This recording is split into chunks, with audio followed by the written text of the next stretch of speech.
Good morning, Magic. I'm Gavin Verhey from Wizards of the Coast. And of all the villains in Dungeons and Dragons, one of the most well-known is Vecna. But who exactly is he? What are his artifacts? And what do his cards do in Adventures in the Forgotten Realms? Well, let me clue you in on it all today.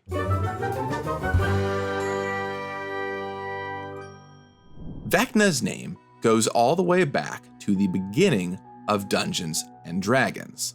Appearing in a 1976 original D&D supplement and then first edition, it began as just two artifacts, the left hand and left eye of Vecna. Little was known about them, but they would go on to spawn one of the most famous villains in all of Dungeons and Dragons. Vecna has appeared all across D&D and has been the subject of numerous campaigns. From Vecna Lives in 1990, a horror-themed campaign where you must eventually conquer the demigod Vecna himself, to Die Vecna Die, which has you running around 3 different D&D settings to deal with Vecna, to, of course, achieving superstardom by showing up in the hit show Critical Role. Though originally a lich, through events of the story, Vecna appears in sourcebooks as a god in every edition since 3rd edition, slowly working his way up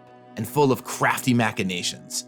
Vecna is one of the most fearsome enemies any party could deal with. But while the details of what the character does and is may vary from dungeon master to dungeon master and edition to edition, one element has stayed constant: those 2 Vecna artifacts. And when making Adventures in the Forgotten Realms, we knew we needed a tribute to Vecna in the set. The deal with the hand and eye of Vecna in D&D is that to use them, you have to affix them to your body. So yes, that means chopping off your hand or taking out one of your own eyes to use these. It is a heavy price to pay, and that's exactly why these cards cause you to lose life to earn their benefits. But if you want to summon Vecna, you're going to need the Book of Vile Darkness. This is a book written by Vecna himself, using the flesh of a human face. Gross. If you have the eye and hand of Vecna attached to you, and you read from the Book of Vile Darkness, well, who knows what might happen. You may just become a vessel for Vecna himself. And that's where this card design came from. It made a lot of sense to do something like Cauldra here, where you had to collect all 3 pieces to summon Vecna. A lot of designs were tried, but ultimately this was the winner.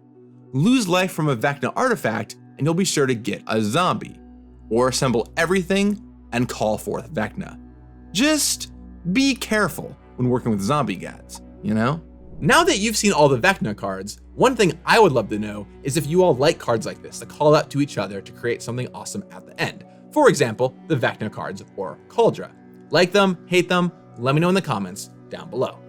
I'll talk with you again on Friday. And in the meantime, may you not accidentally summon any zombie gods. You got this. On the other hand, it had some huge visual challenges. It was difficult for players to parse. Creatures were a hard card type for this in particular because when scanning the board, it wasn't clear what they did or what size they were. And did the card start on level 0 or level 1 anyway? But what about taking that level up mechanic, streamlining it a bit, and trying it somewhere